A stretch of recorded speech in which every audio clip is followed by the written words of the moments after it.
coração. Me acalmo porque sei que Deus está segurando a minha mão.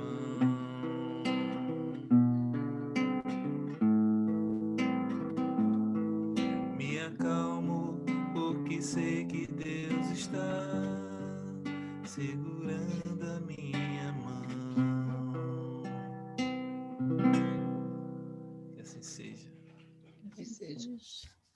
Que assim seja. Obrigado, Daniel. A gente possa ter sempre essa música aí no nosso coração, né? E se acalmar e ver Deus em todas as coisas, né? Tanta coisa boa, tanta coisa maravilhosa ao nosso redor. E às vezes a gente para de ver, né? Verdade. É verdade. Precisamos lembrar dessa música nessas horas. Então, bem-vindos a todos, amigos. Fico feliz aí de recebê-los e de encontrar com vocês. Hoje teremos a palestra do nosso caro amigo Sauler, e ele que é terapeuta sistêmico, que trabalha na arte aí da psicologia, no reerguimento das almas aí, faz isso tão bem, nos brindou com essa palestra. Muito obrigado, Sauler, por aceitar o convite. Então, ele vai nos falar um pouco aí sobre o papel do autoconhecimento, né, nos dias atuais que a gente está passando, né? Então, ninguém melhor para falar que ele. E muito bem-vindo. Nós vamos ter, depois da palestra, que vai mais ou menos até umas 7h55, né, incluindo perguntas e respostas. Depois nós vamos ter uma vibração espiritual, como sempre. E depois teremos a mini palestra o Cataís, que está, graças a Deus, aí com a gente, liderando esse grupo da Joana de Ângeles, que também une espiritismo e psicologia, e que vai nos falar aí sobre Jesus e humanidade, Jesus e amor, são os tópicos aí do livro Jesus e Atualidade, né, do Divaldo Pereira Franco, psicografia do Divaldo, da Joana de Ângeles. Então, teremos uma noite aí maravilhosa, e vou passar, então, a palavra para o Sauler. Sauler, por favor. Alex, antes de começar, vocês Daniel. estão me ouvindo?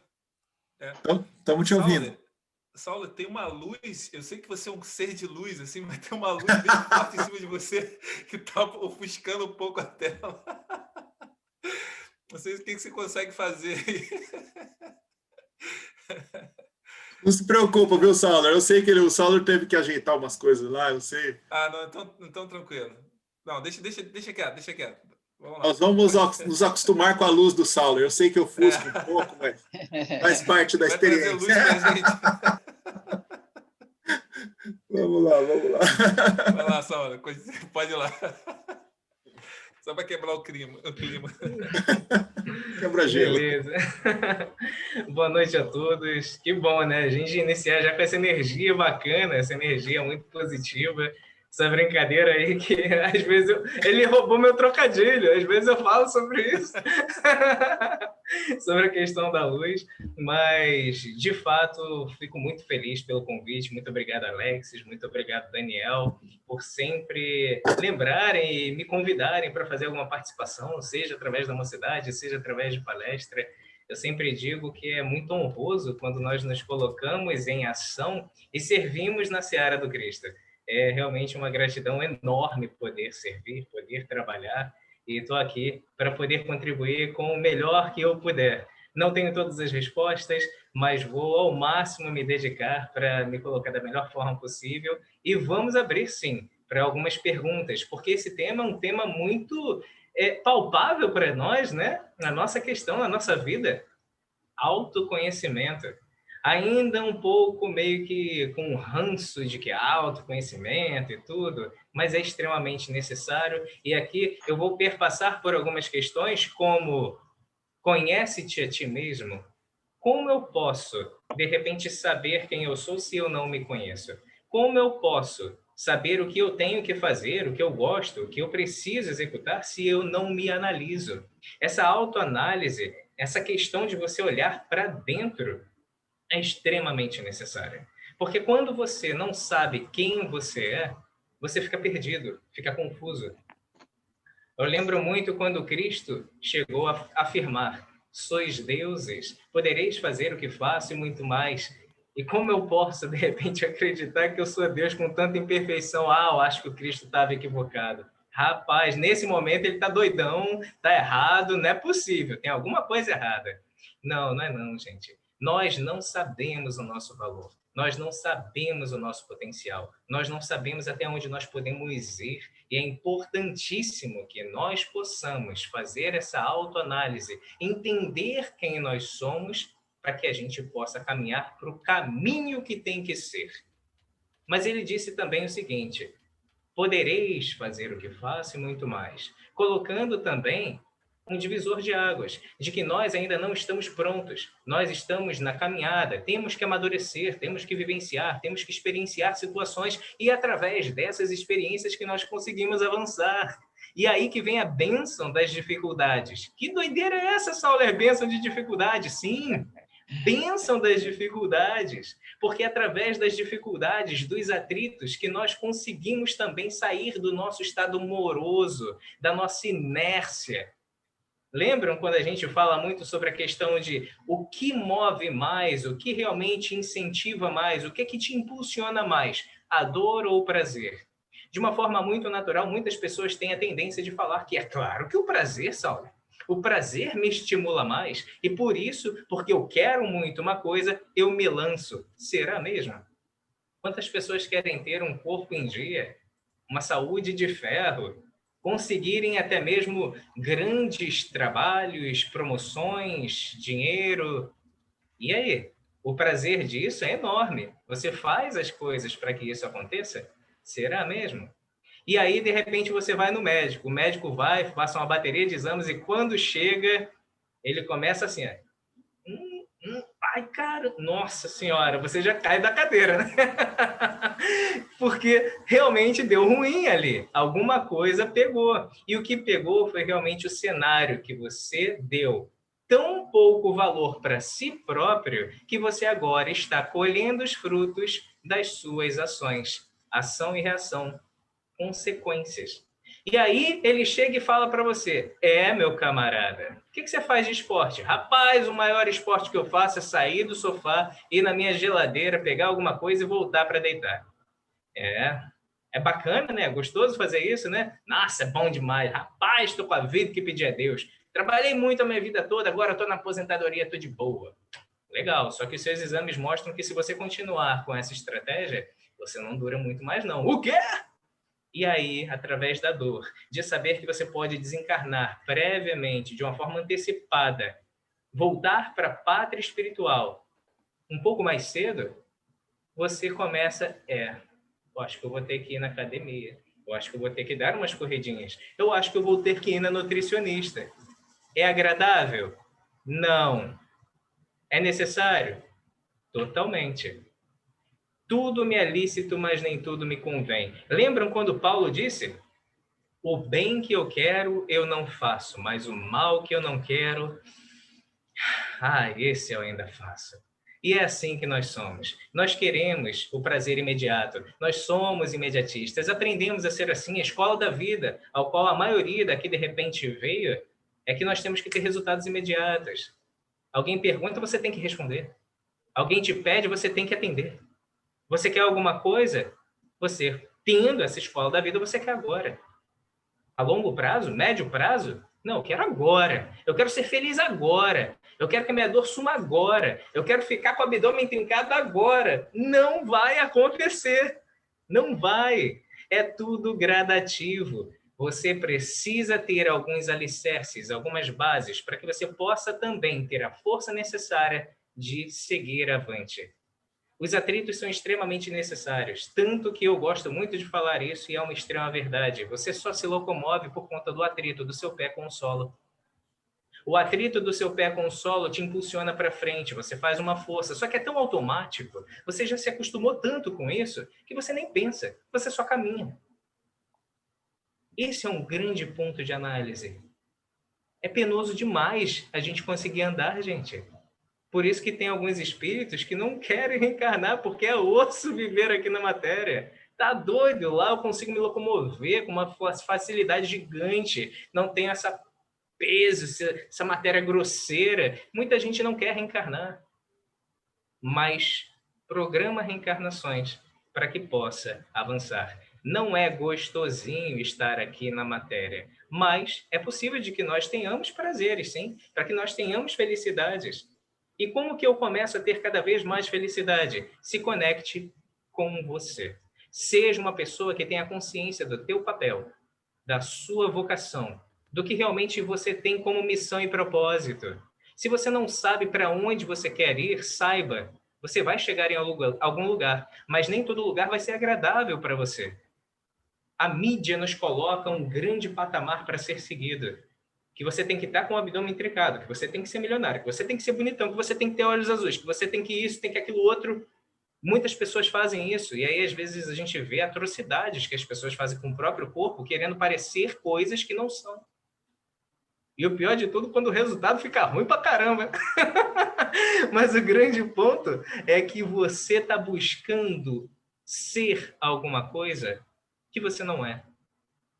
As pessoas que chegam nesse patamar de atingir próximo do que a mídia coloca como sendo o ideal para você ser feliz, estão em consultórios, estão cometendo suicídio, estão indo para o caminho das drogas. Por quê? Ué, mas não conseguiu, não atingiu esse patamar, agora estaria curtindo, feliz da vida, não é verdade? Não, não é verdade. Porque a mídia pega um monte de questões que cada um de nós funciona num ponto máximo de felicidade e une tudo. Sabe quando que a gente vai conseguir 100% ser esse personagem criado? Nunca. Porque nós conseguimos, através da profissão, como o Alexis falou, eu sou terapeuta sistêmico e analista corporal, e através dessas ferramentas eu consigo entender como a pessoa funciona. Isso me rende títulos como bruxo, mago, mestre dos magos, porque parece bruxaria às vezes mesmo, mas não é, é ciência. Você consegue entender como a pessoa funciona por analisar o formato do corpo dela. E com isso eu consigo entender que, de repente, uma pessoa é muito mais contida, não gosta de abraços, não gosta de se permitir, não gosta de repente, estar em grupo, não gosta de estar em grupo, mas vivemos em sociedade. Show de bola. Sociedade é uma coisa, multidão é outra.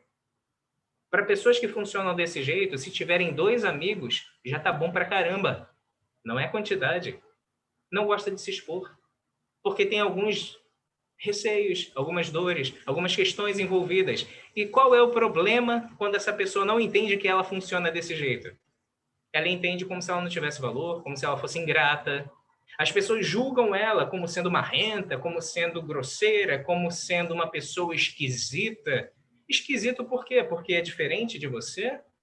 Se a gente pensar assim, Jesus era esquisito pra caramba, né? Até hoje é esquisito. Quem é que consegue ser igual a Jesus aí? E o interessante é que a gente tenta imitar esse esquisito, né? A gente tem que aceitar a pessoa como ela é. Cada um funciona do jeito que tem que ser. Mas existe uma diferença entre aceitar a pessoa do jeito que ela é e ver que ela está doente, que ela não está bem e você não fazer absolutamente nada. Isso não é aceitar, isso é omissão. É diferente, bem diferente. Mas uma pessoa que quer ter o espaço dela, desde que ela não viva isolada do mundo, ela tem que ter o espaço dela sim. Existem pessoas que precisam ter contato com as outras. E já chega abraçando, beijando, às vezes dá aquele beijo que chega a ficar melado no rosto. E tá tudo certo. Pessoas que funcionam desse jeito, totalmente em contraposição à que eu falei inicial. E o que está de errado nisso? Nada, porque ela funciona assim. E é maravilhoso ser assim, sabe para quem? Para ela. Para mim, de repente, não é. Para, de repente, o Daniel não é. Para o Alex, de repente, não é. Mas para alguém vai ser. E para esse alguém vai ser muito positivo que ela dê vazão a isso. E aí, daqui a pouco, as pessoas começam a criticar. Cruz credo, fulano de tal é grudento, né? Ai, que nossa senhora! E começa a julgar, achando que essa pessoa tem mais de ultra problemas e por isso que fica fazendo isso. Ela não é feliz com ela mesma, então ela fica buscando a felicidade nos outros. Depende de como você funciona. Pessoas que funcionam desse jeito, acreditem, só vão ser plenamente felizes se estiverem coexistindo com outras pessoas e em harmonia. Elas necessitam. O que está de errado? Nada. Mas ela funciona de uma forma diferente. Tem outros que, de repente, não gostam de serem expansivos. Se ficarem em exposição, preferem morrer do que ficar ali numa palestra, numa apresentação. Gostam de estar no anonimato, gostam de estar ali nos bastidores, mas têm um papel fundamental na criação de alguma coisa. E daqui a pouco as pessoas começam a julgar. Fala sério, o cara é covarde, não consegue fazer uma palestra?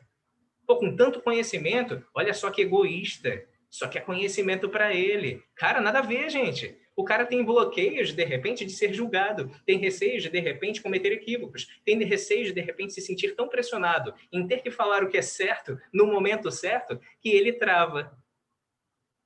E aí, ele está errado? Ele está buscando ser ele mesmo. E as pessoas não respeitando isso por uma coisa chamada falta de empatia, de se colocar no lugar do outro, faz com que a gente massacre quem não é igual a nós. E às vezes nós não conseguimos fazer determinadas coisas, mas ainda assim é um massacro, mostrando que o outro não é bom. Pessoas que funcionam assim fazem, não porque são maledicentes, mas porque elas se sentem tão pouco que eu preciso minar o outro para eu ver que ele não cresce tanto, me deixando no anonimato. É claro que isso tem uma questão adoecida, a doença emocional, a doença mental, mas nós precisamos compreender que os títulos que nós colocamos são extremamente prejudiciais. O nosso cérebro é uma biomáquina, e por isso que o Cristo ensinava numa programação maravilhosa para cada máquina captar da sua forma, através de parábolas. Ele ensinava através de contação de histórias. Ele falava aos nossos ouvidos e aos nossos corações, mas ainda hoje, se abrirmos para uma discussão aqui falando de uma parábola, eu tenho certeza que vai surgir pelo menos umas 5 formas interpretativas. No mínimo. E aí o grande ponto é justo esse. Nós compreendermos que nós somos diferentes e ser diferente é muito bom. Ser diferente faz com que nós tenhamos a possibilidade de aprender com o outro. Que se o outro funciona de uma forma diferente de mim, mas eu julgo o outro como sendo errado, o outro que de repente é agressivo, e eu fico muito revoltado por conta disso, eu não dou conta de perceber uma questão em mim. Sou intolerante. Sou impaciente. O outro é um espelho, gente. Por isso que viver sociedade é maravilhoso. O outro faz com que nós conheçamos as nossas imperfeições e também desperte em nós a nossa melhor versão para fazermos aquilo que realmente nós gostamos. Por isso que é importante nós não nos isolarmos de todo, nós vivermos em sociedade e permitirmos, no nosso ritmo, da nossa forma, ter contato com pessoas. Definitivamente, se isolar de todo não é saudável, porque você, ficando totalmente sozinho e isolado, você não tem como ter uma perspectiva diferente, ouvir algo diferente, ter um posicionamento que contraponha você. É muito importante que nós consigamos compreender isso. Se nós só tivermos contato com aqueles que nos aplaudem, batem a cabeça e concordam conosco, nós não vamos avançar. Ué, como assim, Sauler? É importante que você tenha pessoas ditas, de repente, adversários ou inimigos, ou pelo menos pessoas que contraponham a sua posição, porque você analisa. Conversando com o Daniel recentemente, aconteceu. Daniel deu um posicionamento dele, chegou, me pegou de uma forma que eu, num primeiro momento, eu senti assim, caramba, calma aí. Mas eu já estou nisso há um tempo, né? Eu tendo pessoas, falo isso com as pessoas, então aprendo muito isso. Então eu comecei já a analisar de cara. Calma aí, deixa eu analisar. Ouvi meu áudio, que eu tinha mandado para ele, percebi qual foi a possibilidade de interpretação, acolhi o que ele falou, filtrei o que realmente era, o que não era, analisando o que eu queria falar e percebi os pontos de melhoria que eu queria fazer. De verdade, gente, é fácil fazer isso? É natural todo mundo fazer isso? Claro que não, mas eu faço, e nem sempre, justamente porque eu estou nessa área, eu trabalho com isso, eu instruo pessoas a fazerem isso, e eu sou o ouvido mais próximo da minha boca, então eu ouço.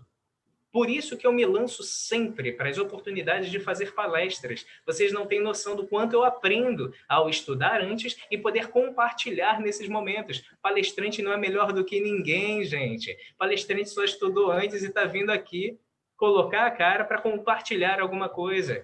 Aquele que se julga melhor já está bem equivocado e adoecido, porque aquele que é o mestre dos mestres, o governador do nosso planeta, o caminho, a verdade, a vida, nos ensinou que eu não vim para ser servido, mas vim para servir, depois de lavar os pés de todos os apóstolos. Então, aqui a gente precisa compreender com Cristo o que realmente tem que ser feito, quais os caminhos que vão ser mais efetivos para nós nos conectarmos com a nossa melhor versão, com o nosso eu. Mas, Sauler, como é que eu vou saber quem eu sou? Eu estou em uma profunda confusão mental.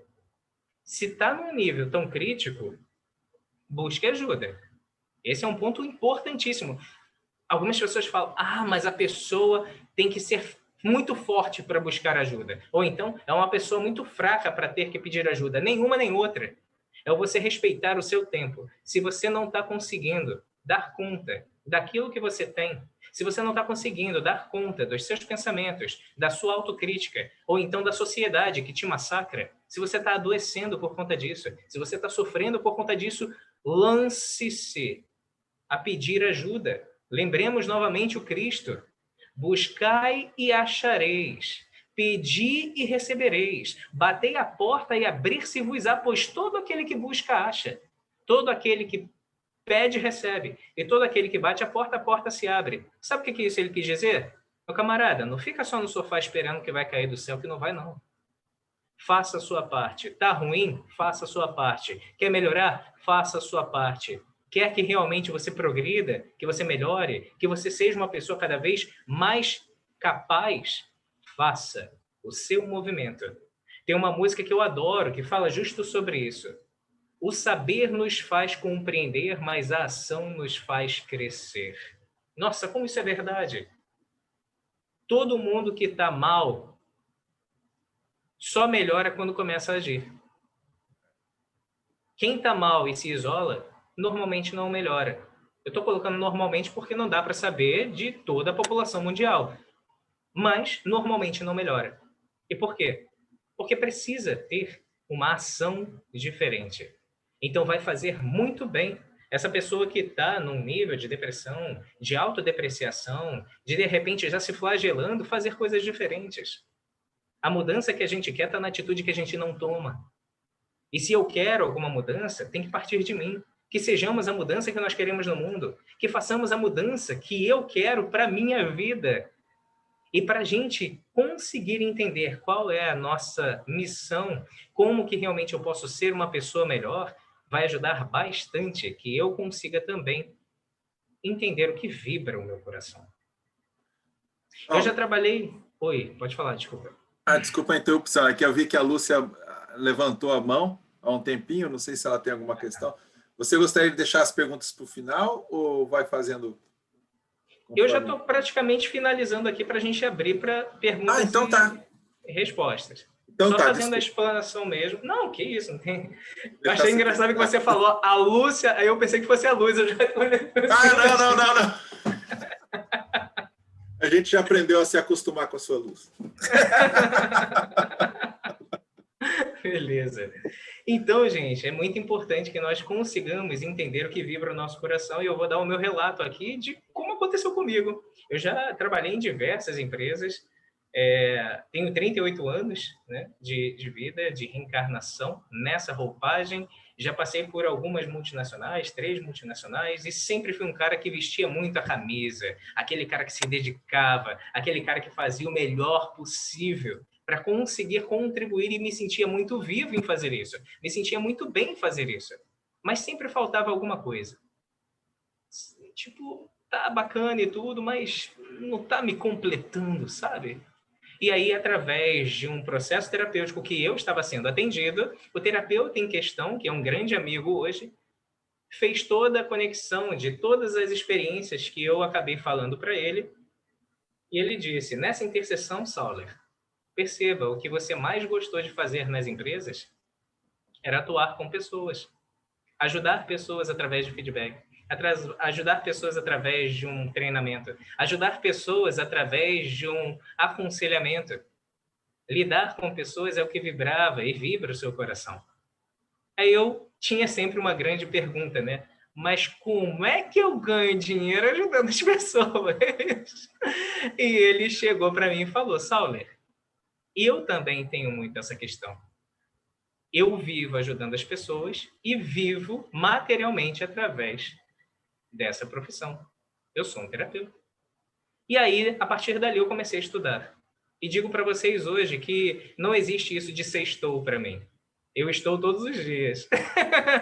Porque eu sou feliz todos os dias. Porque eu estou amando, desde que eu comecei a ser terapeuta, porque eu sempre quis ajudar as pessoas e verdadeiramente hoje eu posso fazer isso intensamente, profundamente, com todo o meu coração. Todo o teu coração? Que história é essa? Que terapeuta é esse? Eu falei até com o Daniel recentemente. O Sauler terapeuta e o Sauler pessoa são um só. Mas é claro que, através do processo terapêutico, eu fico mais atento, porque ali eu estou trabalhando para direcionar, fazer coisas que sejam efetivas para que a pessoa tenha a melhora dela. Mas me compraz muito ajudar as pessoas. Então, falando sobre o que vibra o meu coração, sempre vibrou o meu coração me colocar em auxílio. E aos 38 anos, hoje eu estou hiper atento para toda oportunidade. Eu acho que o tempo urge, né? E eu estou abraçando isso com força. Então, eu detesto ter alguma oportunidade perdida. Eu participei agora há pouco de um estudo, fazendo uma mini palestra, em um estudo com perguntas e respostas, no grupo que faz o estudo do Evangelho segundo o Espiritismo. Saí, me arrumei, vim para cá, e daqui eu vou para um outro tipo de estudo com o Caetano, que tá aqui, inclusive, Caetano, obrigado pela participação, que a gente vai fazer uma live falando sobre a questão da saúde emocional, sobre os nossos propósitos, as nossas missões. Totalmente condizente, né? Autoconhecimento. Eu busco isso para a minha vida, trago isso para a minha vida, aplicável para que eu possa ser uma pessoa melhor.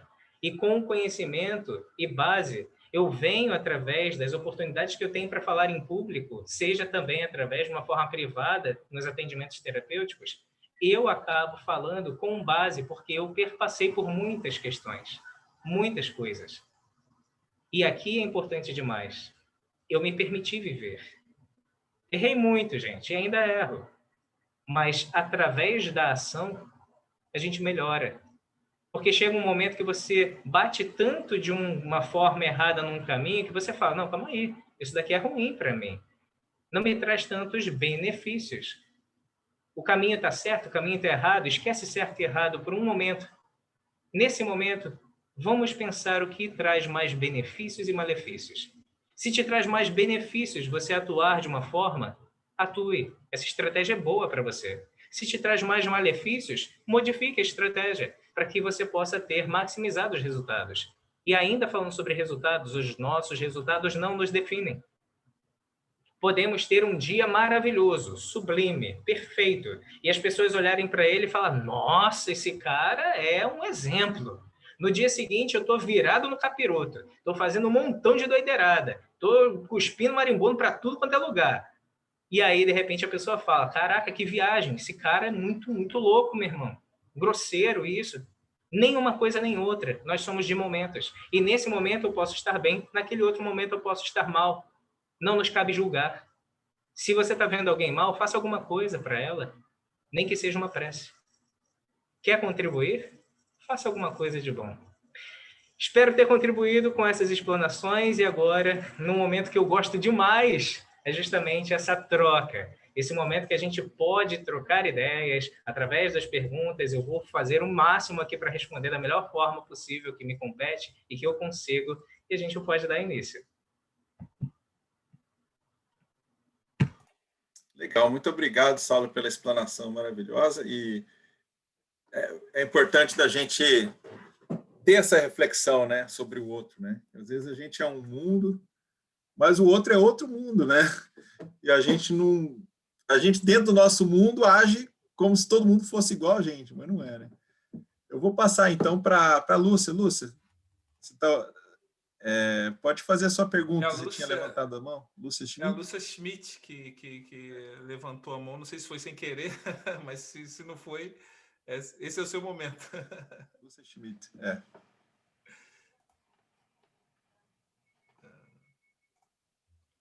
Lúcia Schmidt, está ouvindo a gente?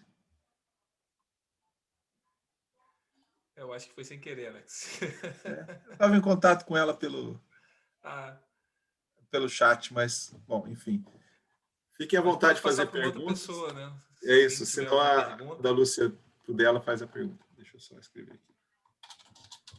Nesse meio tempo, se porventura alguém quiser fazer alguma pergunta, coisa para falar, eu tenho de um monte, gente. Se ninguém falar nada, senão eu lanço uma pergunta aqui, que eu notei uma coisa, viu, Saulo? Quando eu estava aqui, estava eu e a Lúcia Verônica aqui no começo, e a gente reparou que hoje a Lúcia falou que rezou bastante, sentiu uma vontade, né, de chorar, assim, orou bastante. E aí eu também estava o dia assim, meio deprê, assim, meio esquisito. O que será que está acontecendo com a gente, né, Saulo? Parece que esses dias são mais sensíveis, ou é influência espiritual, que tem muita. Tem várias explicações, né? Mas eu queria ouvir de você sobre esses dias, né, como esses, assim. Muito legal, porque eu costumo até brincar falando que é que nem nosso batimento cardíaco, né? Tem altos e baixos. Nós somos altos e baixos constantes. E quando o batimento cardíaco fica linear, é porque a gente morreu. Então, boa. aceitemos que nós temos os altos e baixos e é natural esses altos e baixos. Aqui é importante a gente perceber quando está muito no alto ou quando está muito no baixo durante um longo período. Então, se for, de repente, essa questão do batimento cardíaco, só para ficar mais ou menos uma alusão, quando acontece de você dar um pico baixo e dar uma continuidade, é porque você está muito tempo perpassando por esse estágio e pode estar chegando no nível de adoecimento, mas tristeza é natural, gente. Nós podemos, sim, ter tristeza, nós podemos, sim, chorar. E é importante que nós choremos, uma reflexão muito natural. Quando, de repente, eu estou com a minha bexiga inchada, eu estou com vontade de urinar. Se eu ficar prendendo, isso vai me fazer mal. Se eu quero, de repente, evacuar e não dou vazão indo para um local que eu possa vir a fazer, eu também vou ter prejuízos. São questões naturais do nosso corpo, necessidades fisiológicas. O choro também é necessidade fisiológica. O choro, ele traz como se fosse um calmante natural. Você deixa fluir a questão que você realmente está sentindo. Não um choro compulsivo, desesperado, que você não consegue parar. É diferente. Lembra da batida cardíaca? Quando está muito tempo, pode ter noção, pode ter certeza que está em desequilíbrio. Mas quando você está nesse momento e sente necessidade, chore. Chorar não é fraqueza, é recurso. Quando a gente se permite chorar, a gente melhora. Eu não sei vocês, mas quando eu me permito chorar, eu fico muito mais leve. Eu me sinto muito melhor. Por isso que é importante nós darmos vazão às nossas questões fisiológicas e também emocionais. O desequilíbrio sempre vai ser um negócio mais delicado. Porém, é importante que você tenha consciência de que todos nós somos altos e baixos. E esse autoconhecimento, compreender isso é extremamente importante. Olha como é que a falta do autoconhecimento pode ser um inferno na vida de uma pessoa, gente. De verdade. Como o tema é autoconhecimento, acredito que venha totalmente a calhar. Não tinha escrito e nem nada, mas agora veio. E aí é a questão da intuição, como o Alexis falou. Somos intuídos a todo momento. Estamos todo momento tendo questões espirituais envolvendo. Então, sim, Alexis, sempre tem a questão espiritual envolvida. Quando não acreditamos nisso, não quer dizer que não vai acontecer, só é inconveniente, porque aí eu não consigo atuar de uma forma condizente com isso. Se os espíritos sempre vão estar atuando através de mim, se comunicando comigo, tendo algum tipo de participação na minha vida, qual tipo de espírito eu quero que se comunique comigo e que participe da minha vida. Aí vem a responsabilidade de ter esse conhecimento, de fazer com que a minha vibração fique melhor e assim atrair aquilo que realmente eu desejo. Mas eu lembrei de uma situação de um senhor de 73 anos, que eu comecei a atendê-lo, e ele disse que desde os 8 anos de idade, 9 ou 8 anos de idade, ele vinha com uma questão que nunca falou para ninguém. Nunca senti atração por homens, Sauler. Mas desde os 9 anos até mais ou menos os 13, 14 anos, quando eu ia tomar banho, eu me tocava em partes do meu corpo que me dava prazer. Só que eu ficava tão envergonhado que eu nunca falei isso com ninguém. E eu fiquei pensando, e penso até hoje, se de repente eu não tenho inclinação para ser homossexual. Pô, o que isso tem a ver, Sauler?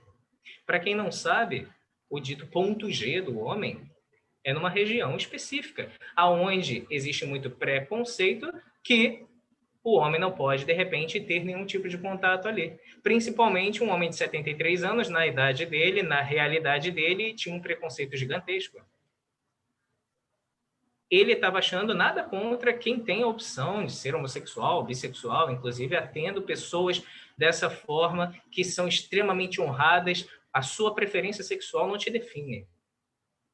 O Cristo em nenhum momento criticou pessoas que eram dessa ou daquela definição em termos de escolha sexual. Se ele é meu mestre, tenho que seguir os ensinamentos dele e não me compete ficar julgando. E aqui é importante demais. Ele não é homossexual, não tem inclinações homossexuais, mas sempre viveu transtornado desde os 8 anos de idade com essa questão, 8 ou 9. E quando eu expliquei para ele o ponto G, ele começou a perceber diferente e se sentiu extremamente aliviado. Olha a necessidade do autoconhecimento, gente. A gente conhecer o nosso próprio corpo, a gente conhecer o que nós somos, como que realmente nós funcionamos. Eu lembrei disso aqui, eu acho que tem totalmente a ver com o tema, porque se você não se conhecer, você pode, de repente, achar que você está em extremo transtorno, e de repente nem é. Legal, obrigado, Saulo. É uma coisa, se fisicamente já faz tanta diferença, a gente se conhecer fisicamente, quanto mais se conhecer, se autoconhecer psicologicamente, né? Quanto transtorno que a gente pode evitar. Daniel. Uma questão que o Sauler comentou, dessa questão do chorar, né? A gente sempre ouviu desde pequeno que, principalmente nós homens, né? Não, homem não chora, homem não pode chorar. Ou quando alguém está chorando, seja homem ou mulher, né? A gente sempre fala, por que você está chorando? Aí aquela preocupação, e aí pergunta, não chora não. Então, a gente sempre foi tolhido nesse momento, né? do choro.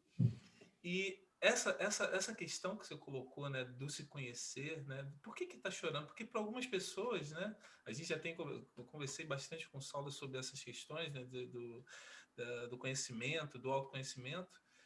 Para algumas pessoas o choro é fundamental. E não quer dizer nada, não quer dizer que aquela pessoa está em depressão. Às vezes é só um choro que ela precisa para ela poder se revirar e seguir em frente. E é por isso que essa importância de falar sobre isso, porque a gente tem esse tabu, né, de que não pode chorar, e quando a gente chora, a gente não quer mostrar para ninguém, a gente fica com vergonha das pessoas verem a gente chorando, né? E eu queria que você abordasse um pouco mais sobre essa questão, Saulo, porque para desmistificar isso, né? Perfeito. Até porque é o seguinte, pessoas que têm a consciência de que chorar é um recurso, às vezes ela não quer realmente chorar na frente de todo mundo. E às vezes é um inconveniente mesmo, né? Aí daqui a pouco as pessoas chegam, você não está afim, você só está no momento ali que não está legal, não quer ficar que as pessoas venham te abraçar, te consolar, você não está afim, você só quer chorar. Nesse momento, você está até consciente, eu preciso aliviar essa tensão, que de repente, se eu represar, pode gerar um problema maior, vai de repente num canto, vai no banheiro. Tem pessoas que fazem isso de forma consciente. Estou com uma vontade danada de chorar. Se recolhe, vai no banheiro, chora, volta. Perfeito. Outro. Renovado. Agora você falou uma coisa muito importante sobre a questão do homem. Sim, somos de uma escola que nos ensinaram a não chorar. O homem não chora. O homem tem que ser forte. O homem tem que ser o cara que suporta tudo. E isso acontece. As pessoas ficam tentando, os homens principalmente ficam tentando suportar tudo. Por isso que nós vemos que, em grande parte, homens adoecem e, quando são identificadas as doenças, já estão em estágios mais elevados. Por quê? Porque não fazem manutenção. Besteira ir no médico? Ih, que bobagem. Sou homem. Qualquer dorzinha eu vou no médico? Qualquer dorzinha, a dor é um sinal, é um alerta. É como se fosse uma máquina. Se você está, de repente, no seu carro e o seu carro começa a fazer um barulho estranho, você vai falar o quê? Que bobeira, é só um barulhinho? Se acende um sinal de alerta no seu carro, você fala, que nada, é só uma luzinha? Depois, de repente, o carro para. E assim acontece com o nosso corpo, porque o nosso corpo é uma máquina, é uma biomáquina, que fala a todo momento conosco. Tanto que você, de repente, está com um problema que não tem nada a ver com a cabeça, mas a sua cabeça começa a doer, você fica com enxaqueca. Por quê? Porque é um sinal. Meu filho, dá ponto, ó, tá ruim aqui, hein? Alguma coisa está acontecendo com a gente. Cuida da gente. Eu sou o corpo, mas você é a mente. Você é o ser intelectualizado aqui dessa conjuntura de corpo e espírito. Então, faz alguma coisa. É tão séria essa questão do homem não buscar ajuda, do homem tentar suportar as coisas sozinha, que quando a gente vê o índice de suicídios, 90% deles são homens. Olha que nível absurdo, olha que taxa. 90% dos suicídios são de homens. Sabe por quê? Porque não busca ajuda, em grande parte das vezes. Nossa, eu estou sufocado aqui e tudo. Vou falar para quê? O que vão me ajudar? Psicologia, psicólogo, terapeuta. Fala sério, vai ficar falando um monte de bobagem? Ou então eu vou ficar falando e nada vai acontecer? O grande ponto é... Vou só concluir aqui rapidinho. O grande ponto é, se nós queremos ser diferentes, se nós queremos realmente atingir um estágio de equilíbrio, nós precisamos fazer estratégias diferentes. Mas desse jeito que a gente vem conduzindo a nossa vida, normalmente nesse patamar de 90% dos homens vindo até cometer suicídio, porque não dão conta, é pesado demais, a gente precisa reavaliar como que nós estamos atuando com as nossas questões emocionais. Desculpa, pode falar aí quem puxou a palavra. Não, era só um ponto que você falou que buscar ajuda não é sinal de fraqueza, é sinal de franqueza, é você ser honesto com você mesmo. Quando você precisa, se você negligenciar você mesmo, você pensa numa represa. Se essa represa ela tem uma vazão de água, a represa não vai acumular e não vai estourar. Se você não tem essa válvula de escape, chega num ponto de transformação, ela vai ser uma transformação cataclísmica. Então, é importante. É o choro, busca de ajuda. A gente vive numa cultura muito repressora, principalmente no papel do homem. E essa é uma coisa que a gente tem que trabalhar, essa masculinidade tóxica. Só esse ping-pong mesmo. Muito legal, Danilo. Eu falo muito sobre essa questão da represa. Não tão bonito quanto você que falou, cataclísmico e tudo. Fala sério, depois aparece que ninguém com essa. Mas é muito legal que a gente consiga perceber até mesmo com essa alusão, que eu falo bastante até. E foi bom não ter falado que você pôde trazer. Uma represa, ela está sofrendo uma pressão gigantesca. Gigantesca. A pressão da água nessa represa é tão intensa que é justo o que o Danilo falou. Se de repente surge uma rachadura, obviamente se não tiver algum escape, se surgir uma rachadura, você pode ter certeza, aquilo ali vai crescer de forma exorbitante ao ponto de romper. E o que acontece quando rompe? Vem numa potência gigantesca, destruindo tudo. E depois de um tempo, calmaria, fluxo, naturalidade.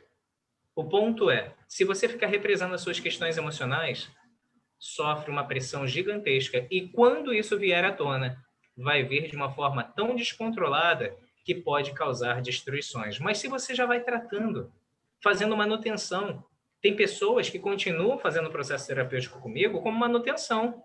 As grandes problemáticas já foram tratadas, já conseguem viver melhor. Mas continuam por quê? Sauler, eu quero continuar porque me faz bem. Eu tenho a possibilidade de repente, ampliar a minha visão sempre que eu converso com você. E esse é um ponto muito interessante. Ela não quer começar a represar para chegar num ponto que ela veio de forma inicial quando entrou em contato comigo pela primeira vez. Esse é um ponto importantíssimo. Então, foi muito bem colocado. Muito obrigado, Danilo, pela sua participação. O cara que riu quando eu falei capiroto, que eu fiquei atento. A Thaís tem uma questão. Desculpa. Depois eu faço a minha questão. Tá bom.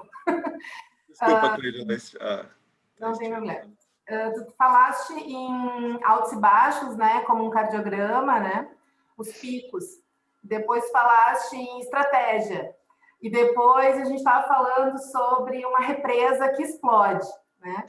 Então, esses picos, eles são, do meu ponto de vista, são grandes oportunidades de autoconhecimento, né? Tu represou tanto, tu pode ter um pico positivo, uma euforia, e tu pode ter um pico negativo de uma depressão, uma tristeza, né? Uma agonia, numa raiva, enfim. Essa flutuação que a gente passa, que é normal, mas que são, no meu ponto de vista, elementos presentes da vida para que a gente se auto-perceba. Por que eu estou tendo esse pico de euforia? Por que eu estou tendo esse pico de tristeza, de raiva, né?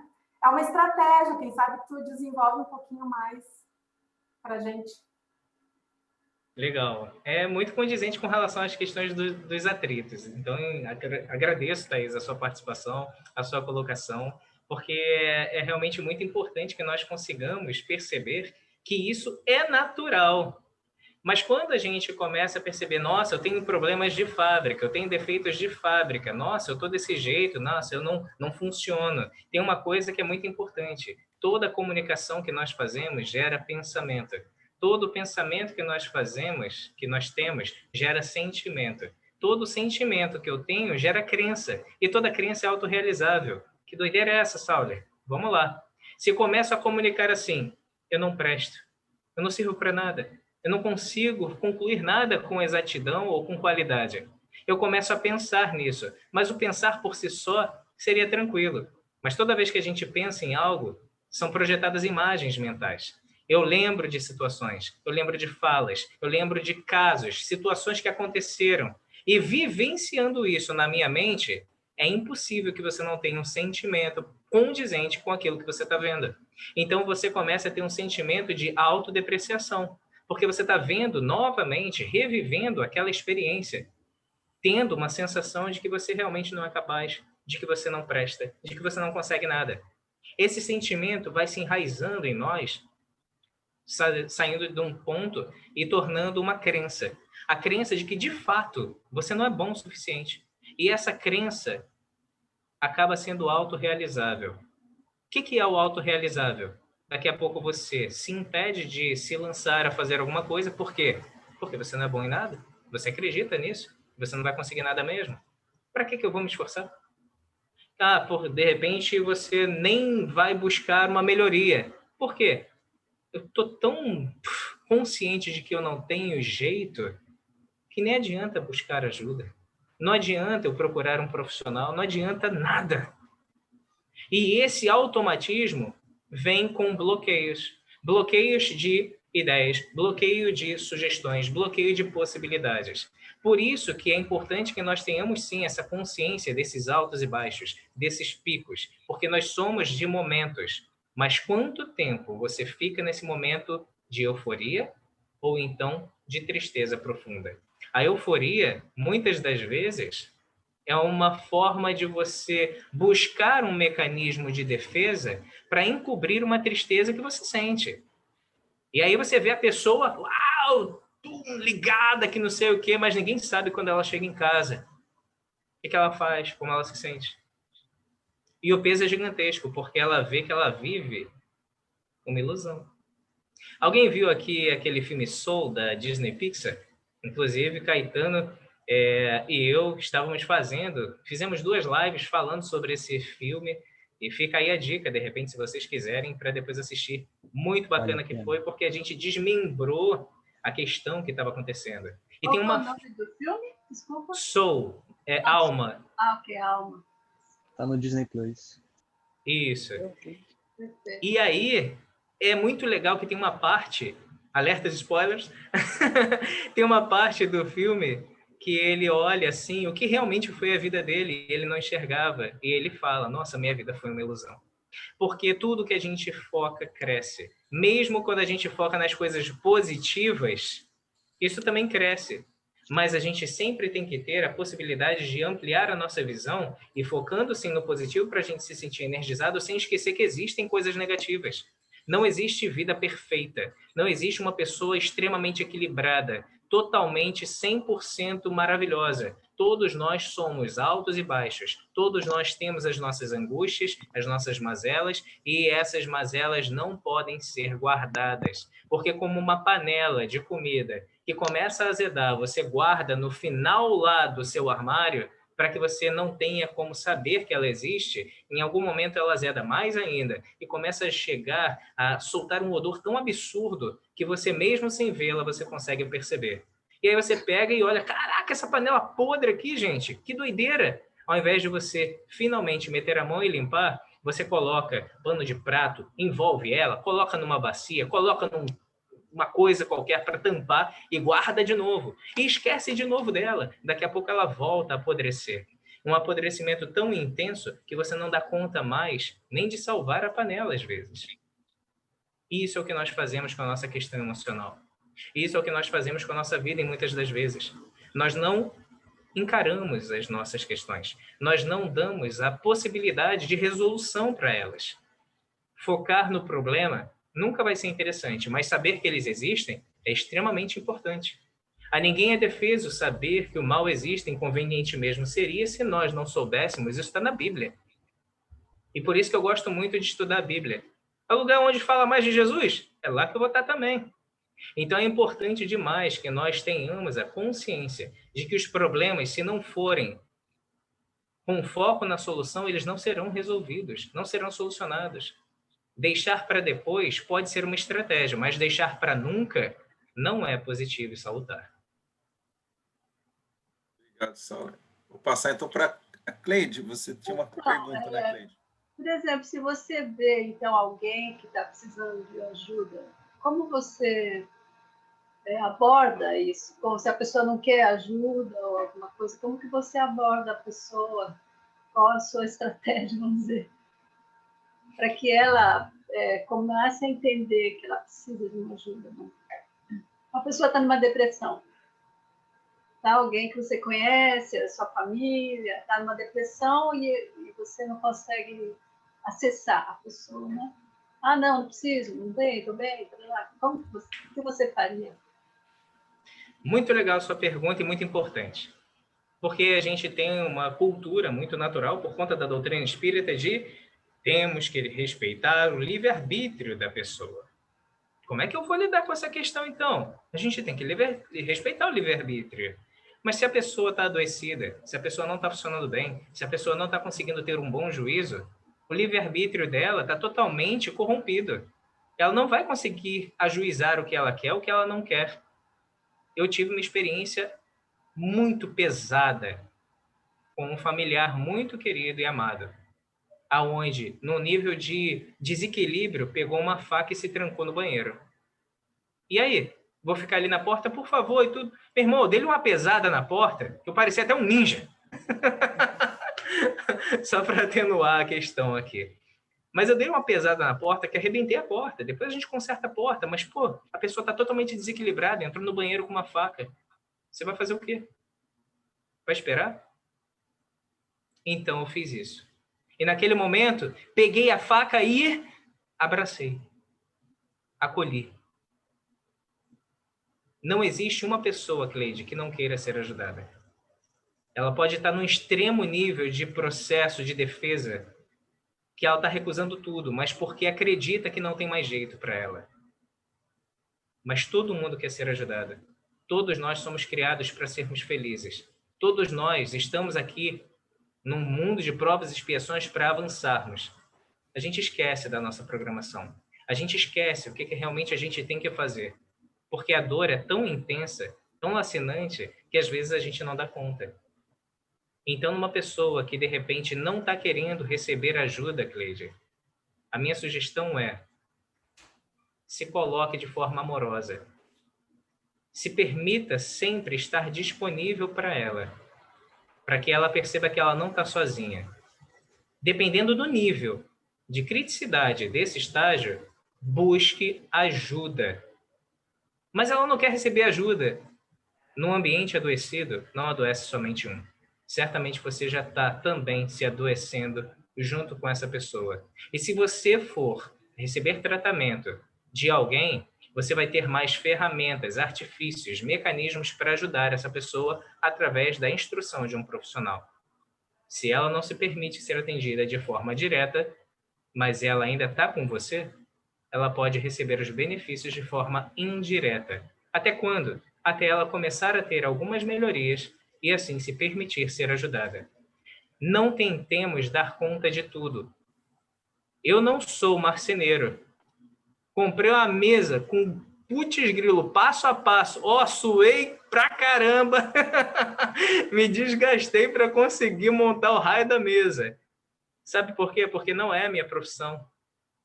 Eu não sou bom nisso. Mas eu me meti a fazer. Fiquei feliz pra caramba. Montei uma mesa. Fiquei feliz pra caramba.